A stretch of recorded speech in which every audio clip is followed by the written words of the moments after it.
Well, here's another quote from the press conference that we missed. Jim Irsay, when somebody asked about his coaching, like why he hired Jeff Saturday after he has no playoff experience, he goes, I don't know how to make a sausage. I don't know what goes into a sausage, but I know how to build a football team. Really? What? Because even with Peyton Manning, you made how many Super Bowls? I mean, like what, 2 Super Bowls? They lost to One. Yeah, they lost to the Saints. Oh, yeah, they made 2 Super Bowls because they beat the Bears, lost to the Saints. Yeah. Yeah. That was a great Super Bowl, actually. But you guys had Marvin Harrison, one of the best wide receivers of all time. You had Reggie Wayne, one of the best receivers of all time. Tony Dungy was your coach. You had Tony Dungy, who's one of the best coaches of all time. You had Peyton Manning, who's a top 5 quarterback of all time. And you had a defense with Dwight Freeney.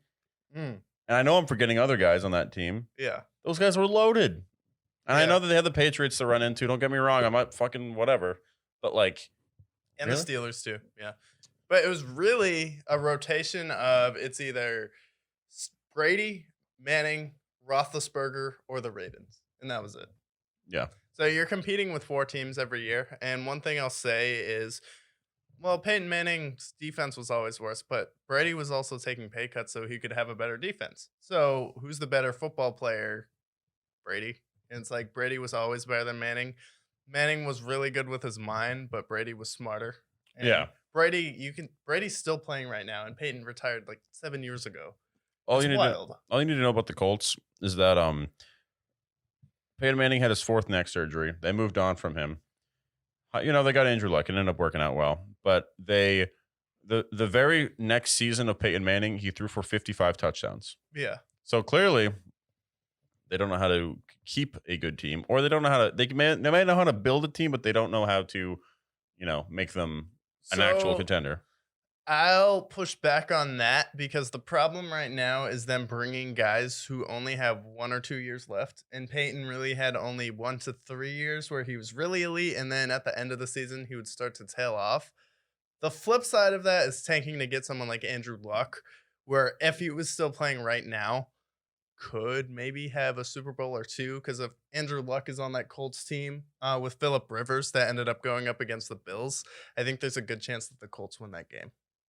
Well, especially because eventually they got a run game for him. Right. And eventually they got a weapon for him. Yeah, people forget how good Andrew Luck was. He brought a team that was basically winless before they drafted him. 2 years later, he drags them to a conference championship with no defense, a horrible offensive line, and his only weapon was T.Y. Hilton. I love T.Y. Hilton. T.Y. Hilton is awesome. But that was his only guy. And then like Jeff Doyle at tight end. Yeah, they've never. Eric Ebron. Eric Ebron. No, they brought him in later. Eric Ebron was like 2015. Right. Yeah. So it was towards the end of his career. But the Colts, I mean, this is a shit show. I don't even know. Like, honestly, I think they brought him in just so they could tank the rest of the season. But couldn't they have done that with Frank Reich, though? Couldn't they have done that with another assistant head coach? Couldn't they have done that with John Fox? Yeah. And it's like, if you're not going to name him the head coach officially, it's just like, wait till the end of the year. And then you're opening yourself up for criticism. If you put someone like John Fox in and you suck, people will understand.